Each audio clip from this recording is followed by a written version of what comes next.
Ahora vamos a hablar de detectar los puntos de dolor y descubrir ventanas de oportunidad. Empecemos por entender que todas las personas consumen porque consumir es clave para la existencia. Es decir, existimos porque consumimos y consumimos porque existimos.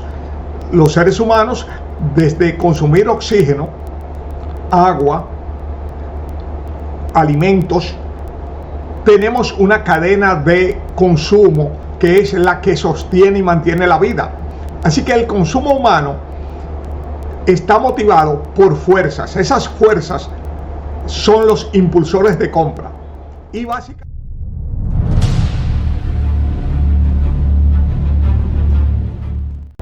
básicamente hay 4 impulsores de compra. Para empezar, resolver problemas. Se dañó esto, se dañó aquello, se rompió esto, me salió esto. Es decir, problemas de salud, problemas del hogar, problemas con los hijos, problemas, situaciones que se dan.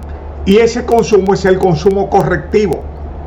Así que cuando las personas tienen un problema, van a comprar lo que necesiten, siempre que tengan la disponibilidad para resolver ese problema.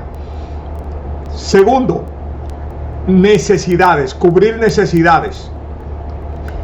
Tenemos necesidades que son puntuales: alimentación, higiene, limpieza, lavado de ropa, etc. Entonces, ese consumo basado en necesidades que son recurrentes, es decir, que siempre van a aparecer, es el consumo cautivo. Cautivo porque nadie se libra de él. ¿Ok? Tercero, todas las personas también nos damos premios, gratificaciones, gustos. Así que satisfacer gustos es el tercer tipo de consumo, que son pequeños premios que nos damos y que le dan sabor y color a la vida. Este consumo es el consumo opcional. Es decir, yo puedo hacerlo o no hacerlo, porque no es un problema y tampoco es una necesidad. Y cuarto, todas las personas tenemos aspiraciones, sueños, anhelos. Y ahí viene realizar deseos, que es el consumo extraordinario. Los deseos son gustos pero mayores. No es lo mismo, quiero comerme un helado, quiero pasarme unas vacaciones en Europa. Entonces, hay personas que se pasan toda la vida y no pueden satisfacer deseos que tienen, aunque se dan gustos, resuelven problemas y cubren necesidades. Ok, pero si las personas pueden, pues van a darse esos deseos. Así que el consumo extraordinario es el que tiene que ver con deseos. Si tú ves las áreas de consumo, entonces tenemos el consumo correctivo, que está basado en problemas, el consumo cautivo, que está basado en cubrir necesidades, el consumo opcional, que está basado en satisfacer gustos, y el consumo extraordinario, que está basado en realizar deseos. Esos impulsores de compra son lo que llevan a las personas a comprar, y dentro de esos impulsores también están las expectativas y aspiraciones de las personas. Una expectativa es algo que la persona espera alcanzar, y una aspiración es algo que la persona quisiera lograr. Las aspiraciones y expectativas son fuerzas motivantes porque llevan a las personas a actuar. Y además, el no satisfacer esas aspiraciones y expectativas generan áreas de insatisfacción o puntos de dolor, como también se le llama.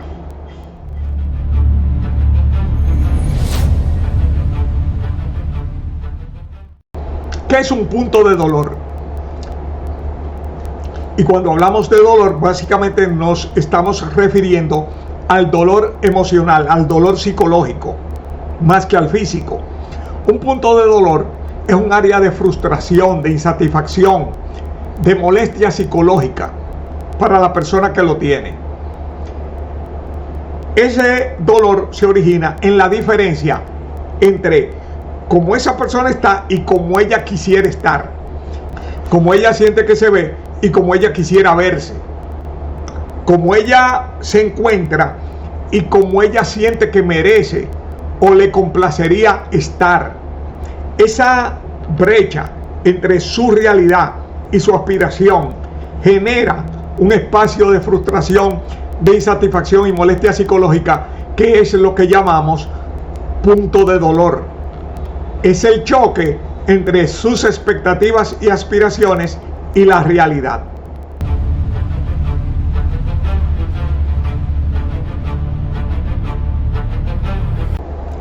Dentro de todas las personas, entonces, van a colidirse, van a enfrentar dos fuerzas internas. Una de esas fuerzas es una fuerza positiva que impulsa a actuar y una negativa que frena la acción.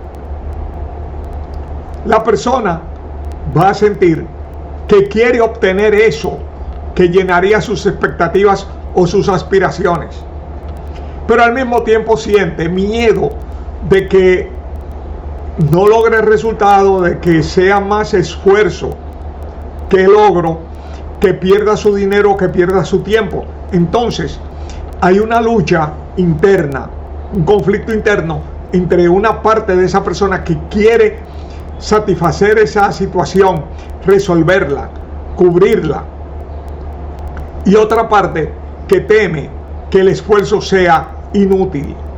Esas dos fuerzas van a estar enfrentándose dentro y van a mantener a esa persona en un estado de inercia, es decir, de falta de decisión.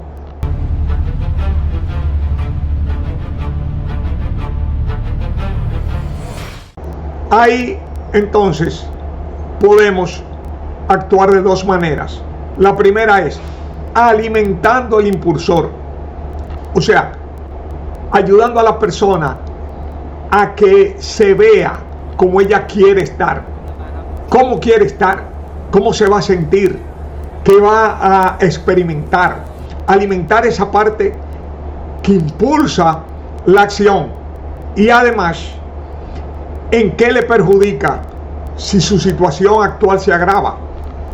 Hay que llevar a la persona a su teatro interno para que vea a través de su imaginación tanto con lo que va a conseguir, el logro, ¿verdad?, como el riesgo al que podría exponerse de no actuar. Es decir, las situaciones son dinámicas, nunca se mantienen estáticas.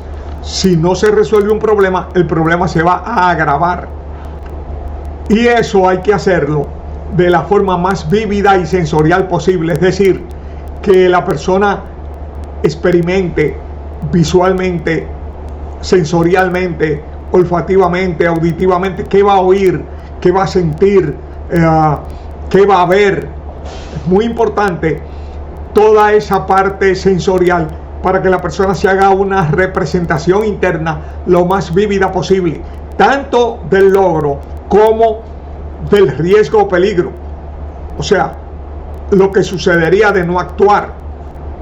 La emoción, tanto positiva como negativa, es la que puede romper la inercia y empujar a la persona a la acción. También podemos trabajar el freno. O sea, ¿qué es lo que realmente la persona teme? ¿Qué le preocupa? Y lo podemos hacer por diversas vías, dándole garantía, dándole un tiempo de prueba, explicándole que no es como él piensa, viendo, analizándole los riesgos y oportunidades, etcétera, y asegurándole que vamos a estar junto con él o ella en ese proceso. La persona teme tomar una decisión y que la suelten en banda. que simplemente nos olvidemos de ella porque ya tomó la decisión.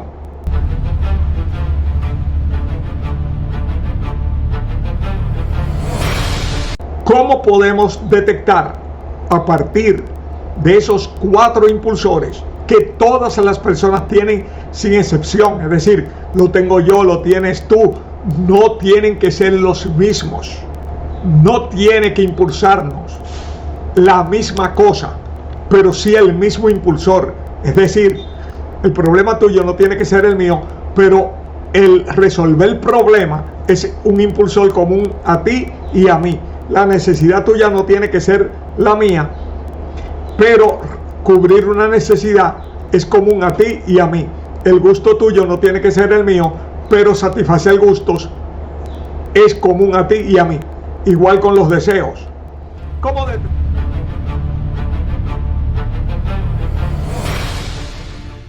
¿Cómo detectamos una ventana de oportunidad? Bueno, la clave es conversar con las personas y aplicar un protocolo de conversación centrado en el problema, que vamos a explicarte dentro de un momento. Este modelo o protocolo guía la conversación a que sea el prospecto el que nos diga qué situación, problema o condición le genera un tipo de molestia o preocupación, es decir, un punto de dolor. Además, cómo sueña, aspira y desea estar. Recuérdate, expectativas y aspiraciones. Por igual, ¿qué teme, le angustia y repele que le suceda?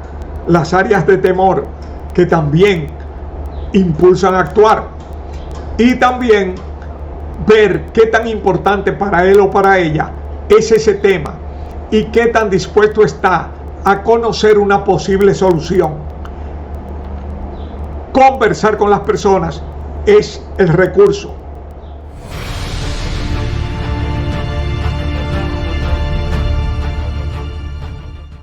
Para operar como un microdistribuidor es importante, primero, tener una meta diaria de conversaciones con personas. Recuérdate, el dinero viene de las personas y las personas nos van a entregar su dinero si les ayudamos a resolver un problema, cubrir una necesidad, satisfacer un gusto o realizar un deseo.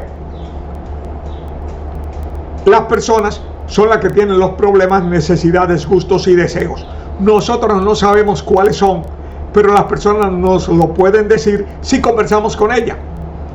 Esa conversación puede ser personal, puede ser por teléfono, puede ser chateando, puede ser una videollamada.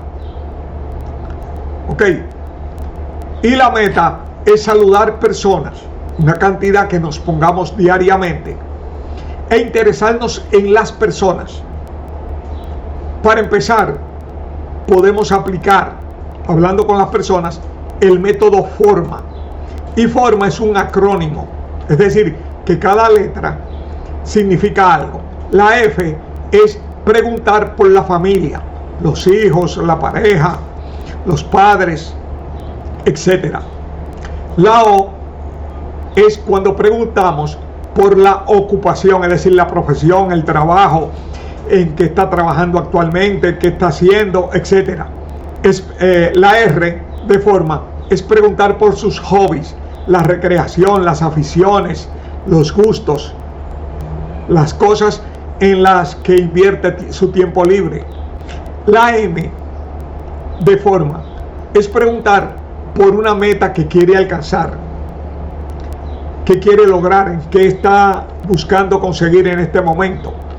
Y la A es preguntar por la acción, qué está haciendo para conseguirlo.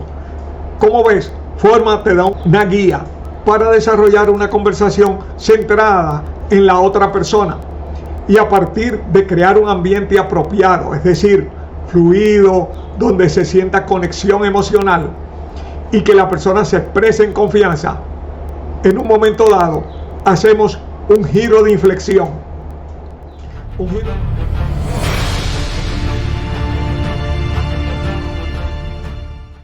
Un giro de inflexión es mover la conversación al área que nos interesa. Y aquí empezamos el protocolo de conversación centrado en el problema. Decimos de la forma siguiente. Hablando de otra cosa, me pregunto, ¿cuál es tu principal preocupación con respecto a tú? Esa es la estructura. Ahora, ¿a tu qué? Puede ser a tu pelo, a tu peso, a tu cutis, a tu salud, a tus niños, a tu hogar, a cualquier tema que nos interese. Es decir, movimos la conversación para detectar los puntos de dolor y ventanas de oportunidad. Luego de que la persona nos dice su preocupación, trabajamos el temor. ¿Qué tú sientes que podría sucederte si eso se agrava? Porque tú sabes que las cosas son dinámicas. Si eso se empeora, ¿qué tú sientes que podría pasar? Y prestamos atención a dos cosas: a la expresión facial, cómo la persona se pone, y a las palabras que usa, porque las palabras son indicadores de lo que esa persona siente, y es importante tener en cuenta porque vamos a usar esas mismas palabras. Luego movemos al área de aspiración. ¿Cómo a ti te gustaría estar? ¿Cómo tú te gustaría que eso estuviera? Y aquí llevamos a la persona hacia la parte positiva, hacia sus expectativas, hacia sus aspiraciones. De nuevo, tomamos muy en cuenta la expresión facial y las palabras que la persona usa. Ahora, ya ella nos compartió su preocupación, qué teme que le suceda y qué quisiera que le sucediera. Vamos a ver ahora el grado de interés. En una escala de 0 a 10, siendo 0 sin importancia y 10 mega súper importantísimo, ¿qué número tú le darías a resolver esa situación? Y ahí miramos a la persona. Si la persona te da de 8 a 10 y a veces te dice 20, indica que es muy importante.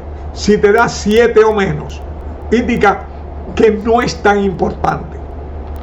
La persona no va a cambiar ni va a generar nuevos comportamientos por algo que no considera importante. A partir de que encontramos un área donde la persona está preferentemente 9 a 10,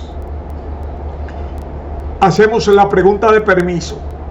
Esta pregunta permite desplazar la conversación hacia la recomendación. Si hubiera una vía en la que tú evitaras, entonces usamos la palabra que refirió a temor. Y lograras, y entonces usamos la palabra que refirió a aspiración. ¿Tú estarías dispuesto a conocerla y evaluarla? Por ejemplo, pongamos que una persona me dice que su principal preocupación es la resequedad del pelo. Entonces, ¿qué tú sientes que te pasaría? Que el pelo se va a romper, que se va a quebrar, que se va a poner feo, que me van a salir horquetillas. Esas palabras son importantes. ¿Y cómo tú quisieras que se viera tu pelo? Que se viera lacio, manejable, brillante, sano. Entonces, ya yo tengo como esa persona teme y como esa persona aspira. Cuando le pregunto de una escala de 0 a 10, la persona me dice, eso para mí es 10. Oye, significa muy importante. Entonces, mi pregunta de permiso es, si hubiera una forma en la que tú evitaras que tu pelo se haga más reseco, le salgan horquetillas, se rompa, etc., y tú lograras que se viera lacio, bonito, manejable, hidratado, ¿tú estarías dispuesto a conocerla y evaluarla? Evidentemente que la persona te va a decir que sí. Entonces, tú pasas al área de recomendación. Muchas personas que han tenido el pelo igual o peor que tú han resuelto esa situación y logrado que se vuelva lacio, manejable, dócil y bonito al empezar a usar, y aquí recomiendas tu marca. ¿Te gustaría saber más sobre esa solución? Y cuando la persona acepta, que te dice que sí, que le gustaría, entonces tú le proporcionas la información y la oferta. Como tú ves, tú estás hablando no de algo que tú quieres vender, sino de algo que la otra persona quiere comprar en función de un problema o necesidad o gusto que quiere satisfacer.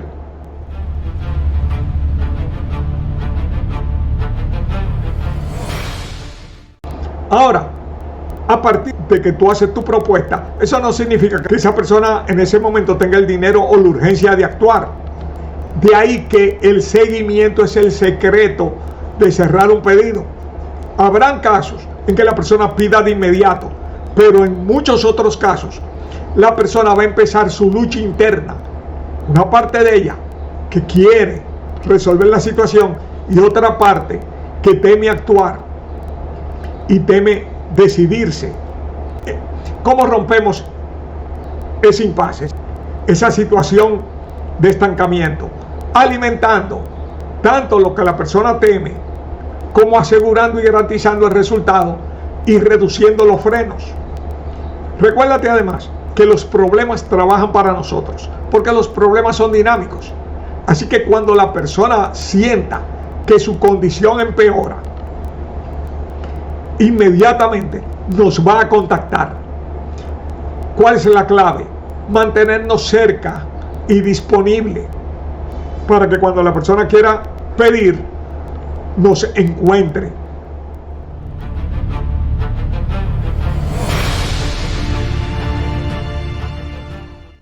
Aquí es importante también que entendamos el viaje del prospecto, es decir, las 5 etapas por las que el prospecto pasa. Normalmente, la primera etapa es la extrañeza. ¿Por qué? Porque el prospecto no nos conoce como suplidores o conocedores del tema. Así que nos ve y nos escucha, pero dentro de él hay una parte que dice, pero fulano de lo que sabe de otra cosa. Esa es una lucha natural en las personas y es una etapa. Lo más importante que la persona ahora sabe que nosotros tenemos una solución para su problema y que nosotros queremos que ella sea nuestra cliente.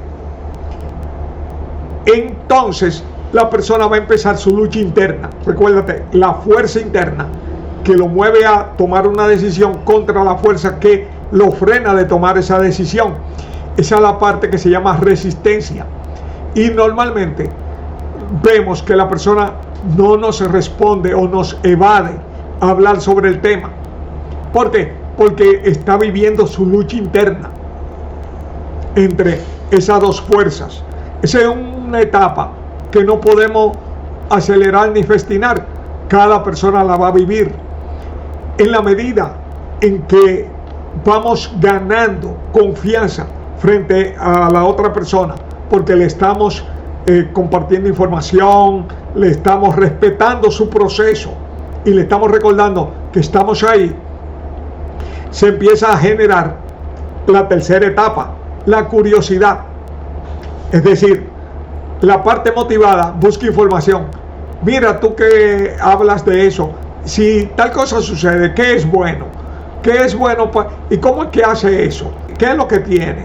O sea, te va a hacer preguntas para ver tu nivel de preparación, tu nivel de conocimiento.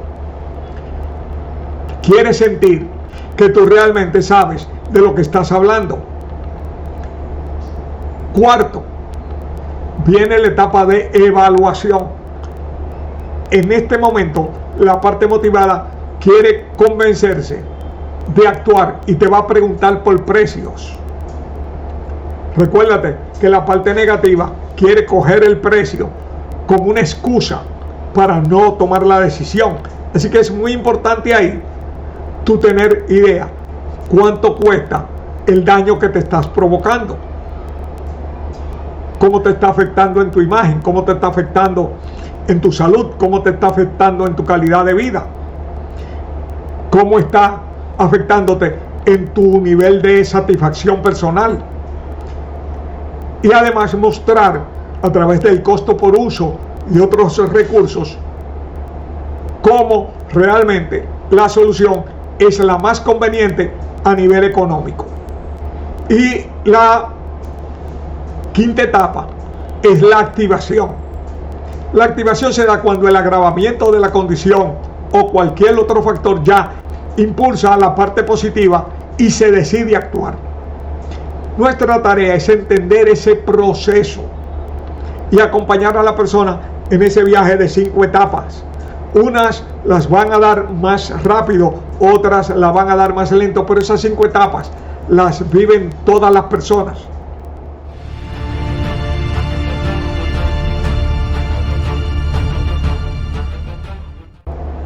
Por otro lado, tenemos que ir desarrollando reputación. Reputación es dándonos a conocer como conocedores del tema y microdistribuidores, compartiendo información relevante sobre el tema, lo que nos proyecta como conocedores. Podemos publicar sobre el tema en las redes sociales, compartiendo contenido relevante, no sobre el producto, sino sobre el problema. Porque las personas que tienen el problema nos van a preguntar sobre el producto. ¿Qué hago? ¿Cómo lo resuelvo? ¿Qué es bueno para eso?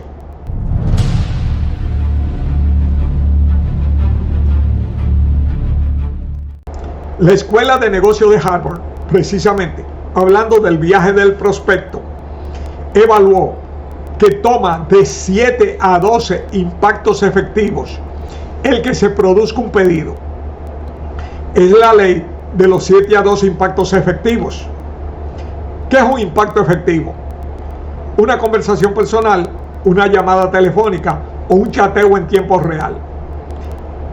Toma 7 a 12 llamadas o conversaciones o chateo el que la persona tome la decisión. ¿Por qué? Porque la persona va a estar pasando por extrañeza, resistencia, curiosidad, evaluación antes de llegar a activación.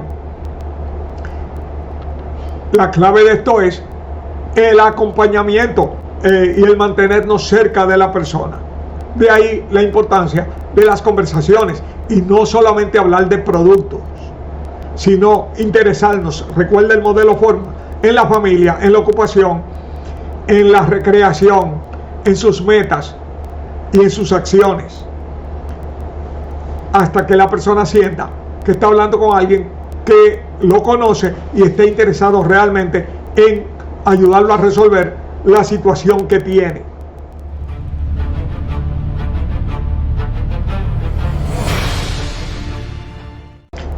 Las conversaciones es el secreto de un negocio que funciona. Hablar con las personas es el secreto de un negocio que funciona. Es decir, abrimos conversaciones, preguntamos, interesarnos en el otro, convertirnos en una fuente de solución a sus puntos de dolor y preocupación, sin juzgar, sin criticar, sin condenar, sin opinar, escuchando, respetando, incluso valorando y estando de acuerdo, aceptando a la otra persona, buscando entenderla, apoyarla y actuar con empatía, ponernos en la condición de ella, entendiendo el proceso en que esa persona va viviendo. Tú puedes ir diciendo, está en la etapa de resistencia, pasó a la etapa de curiosidad, está en la etapa de evaluación. O sea, tú puedes saber en qué etapa está la persona según la interacción que esa persona tiene contigo. Hasta que la persona vaya superando sus temores, sus miedos, sus indecisiones y tome la determinación de resolver el asunto y hacer el pedido. ¿Cómo ves? Si abrimos con una base diaria conversaciones con nuestros parientes, con nuestros amigos, con nuestros vecinos, con nuestros conocidos, con nuestros contactos de internet, y nos interesamos en ellos, lo que más las personas sienten es que no son escuchados y que las personas no se interesan en ellas. Así que simplemente escuchar a las personas, interesarnos en ellas, no juzgarlas, no criticar, no opinar, no importa lo que la persona diga, porque son sus elecciones, sus decisiones. dándole empatía, haciéndole sentir que son valorados y apreciados. En la medida en que las personas sientan que son valoradas y apreciadas, en esa medida vamos a ir construyendo una relación que de la relación familiar, social, personal o profesional se va a mover a la relación comercial. Es un proceso que toma tiempo porque no es mecánico, pero es posible. Simplemente habituémonos a llamar a las personas, hablar con ellas, escucharlas, estimularlas a abrirse, contarnos, ¿verdad? Ir detectando sus puntos de dolor, porque todo punto de dolor se convierte en una ventana de oportunidad, y relacionar esos problemas, necesidades, gustos y deseos que esa persona tiene con el portafolio de productos que nosotros les podemos suplir. Si nosotros hacemos eso, vamos a ir desarrollando una cartera de clientes. ¿Por qué? Porque la persona se va a sentir cómoda porque les ayudamos a resolver un problema, y las personas normalmente, si encuentran a alguien que le ayuda a resolver sus necesidades y problemas, se mantienen. Así que vamos a empezar a practicar el protocolo de conversaciones centrada en problemas, ¿ok? Detectando puntos de dolor y ventanas de oportunidad. ¿Te animas a probarlo?